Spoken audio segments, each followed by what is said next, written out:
Bonjour, bienvenue dans Une parole un jour une parole. Aujourd'hui c'est un message d'espoir pour tous ceux qui sont dans la détresse, tous ceux qui sont dans la machine à laver, fonction essorage, comme j'ai pu y passer à quelques reprises tout au long de ma vie. Les aléas de la vie parfois sont très difficiles, ça peut nous frapper au niveau du couple, ça peut nous frapper au niveau de la finance, au niveau professionnel, de certains niveaux, mais quand on est dans une détresse, en principe les bateaux, les navires envoient un SOS.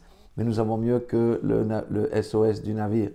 Nous avons maintenant dans Matthieu 8, 23, la scène, c'est Jésus s'embarque avec ses disciples sur le lac de Tibériade. Ce qu'il faut savoir, c'est que le lac de Tibériade des vents très très forts et très violents peuvent se lever et les pêcheurs, même s'ils sont très adroits à manœuvrer leur barque, eh bien souvent il y avait des naufrages. Et Jésus dormait dans la barque. Il est dit au verset 24, et voici, s'éleva sur la mer une si grande tempête que la barque était couverte par les flots. Et lui dormait. Ah, la paix du Christ. Jésus est la paix, le shalom. Verset 25, les disciples s'étant approchés de lui, le réveillèrent et dirent, Seigneur, sauve-nous, nous périssons. Alléluia, et vous connaissez la suite de l'histoire. Mon message, c'est quand quelqu'un est dans la détresse, au lieu d'envoyer le SOS chez tes amis, chez ton pasteur, va chez Jésus. Réveille-le. Jésus est en toi pour ceux qui connaissent Christ, qui ont fait alliance. Jésus est en toi, mais il faut le réveiller.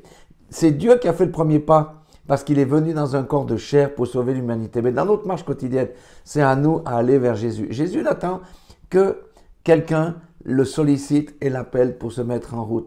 Combien dans notre vie chrétienne nous menons notre vie et nous laissons Jésus dormir dans la barque parce que tout va bien? Non, commençons. Et comment peut-on réveiller Jésus? Ayons une communion avec lui, parlons-lui, disons-lui des choses quand on est heureux, quand on n'est pas heureux, quand on a des difficultés, quand on a besoin d'aide. Prenons l'habitude de développer la communion avec lui. Bien que lui soit au ciel, le Saint-Esprit est en nous. Alléluia. Et Jésus, et c'est celui qui est vivant.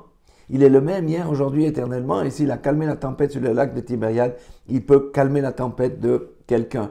Voilà ce que je voulais partager. Si quelqu'un a rétrogradé, c'est pas grave. Il vient quand même à Jésus dans la repentance. Il met sa vie en ordre et il lui pose le problème. Et le Seigneur va nous trouver des solutions, va ouvrir des portes là où nos portes sont fermées par nos propres moyens. Cessons de compter sur notre propre force, nos comptes en banque, nos ressources, etc. Comptons sur celui qui est capable d'apaiser la tempête. Cet homme-là s'appelle Jésus-Christ de Nazareth. Il est le même hier, aujourd'hui et éternellement. Et que quelqu'un ait sa tempête calmée en écoutant ce petit message et fasse l'effort d'aller solliciter Jésus. Dieu vous aime et je vous aime aussi. Soyez tous bénis dans cette belle journée.